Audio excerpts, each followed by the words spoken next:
নমস্কাৰ বন্ধুসকল, কি খবৰ? আশা কৰোঁ আটাই ভালে আছে। মই আজি উপস্থিত আছোঁ মোৰ খেতি পথাৰত।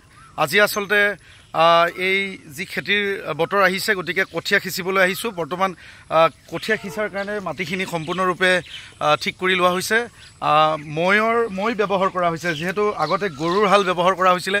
বৰ্তমান ট্ৰেক্টৰেৰে মাটিখিনি ঠিক কৰি লোৱা হৈছে। এয়া আপোনালোকক দেখুৱাইছোঁ, চাওক।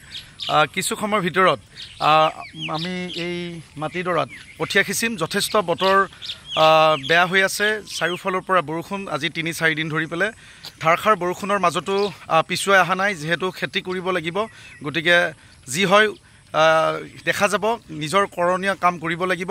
মাটিটো মৈ দিয়া হৈছে। ইয়া আমাৰ এজন আছে সতীৰ্থ। আজি কেনেধৰণৰ কাম হ'ল আজি কোৱাচোন? আমাৰ এজন সতীৰ্থ আছে। ভালেই, যথেষ্ট।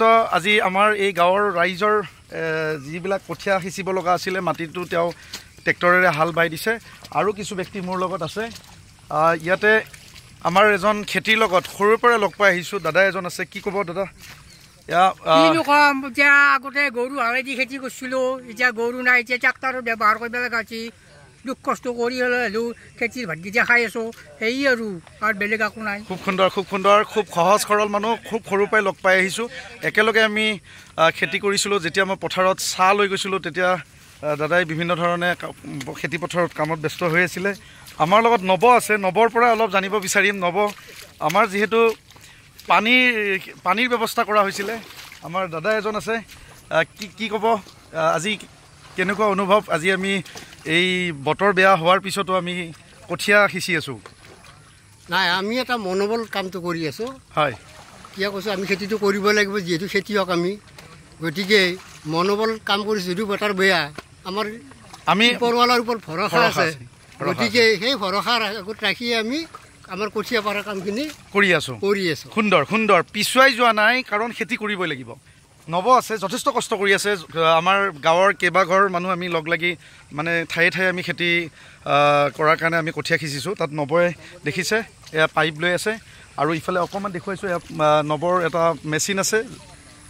চৰকাৰী চাকৰিৰ পিছত দৌৰি থকা নাই, ব্যৱসায় কৰি আছে। বিভিন্ন ব্যৱসায়ৰ লগত নিজৰ এই পানীৰ সিঁচা মটৰ আছে, মেচিন আছে। গতিকে আমাক যথেষ্ট সহায় কৰিলে। নৱ, কি ক'বা? নৱ মোতকৈ বহুত সৰু। আমি সৰুৰ পৰাই ডাঙৰ হৈছোঁ একেলগে, কিন্তু মোতকৈ নৱ বহুত সৰু। কি ক'বা? কি ক'ম আৰু, বতৰ বেয়া, তথাপি আৰু কৰণীয়খিনি কৰিবই লাগিব। নিশ্চয়, ঠিক আছে।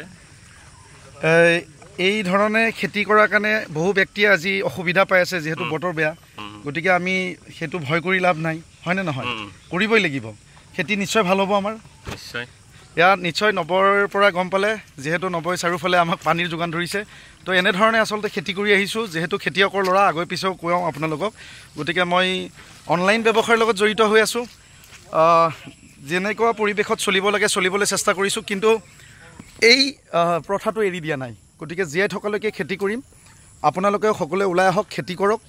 কাৰণ মই এতিয়া দেখিছোঁ কেইবস্তামান কঠীয়া সিঁচিবলৈ ধান লৈ আহিছোঁ, কিন্তু কেইমাহমান পিছত মই ট্ৰাকৰ ব্যৱহাৰ কৰিব লগা হয়।